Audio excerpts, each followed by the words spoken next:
అందరికీ నమస్కారం అయ్యా. ఈరోజు మాజీ మంత్రివర్యులు అన్నాబత్తిన సత్యనారాయణ గారి 34వ వర్ధంతి కార్యక్రమం. మరి అన్నాబత్తిన శివకుమార్ గారు వాళ్ళ కుమారుడు అన్నాబత్తిన శివకుమార్ గారు ప్రతి సంవత్సరం ఆ ఒక తండ్రి వర్ధంతి కార్యక్రమం ఇలా ఒక ఉత్సవంలాగా ఇలా చేస్తూ ఉంటే నాకు ఇక్కడికి వచ్చిన తర్వాత చాలా ఆనందంగా అనిపించింది.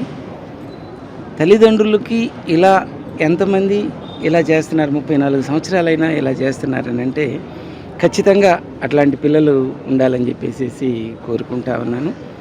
మరి ఇంతమంది ప్రజానీకం ఇక్కడికి వచ్చారంటే వారు చేసినటువంటి సర్వీసెస్ ప్రజలకి ఎంత అందుబాటులో ఉన్నారు, విద్యా సంస్థలు పెట్టి ఇంకా రాజకీయాల్లో ఉండి ఎంత సర్వీస్ అందించారనేది చూస్తూ ఉంటే దానికి నిదర్శనం ఇక్కడికి వచ్చినటువంటి పెద్దలందరినీ.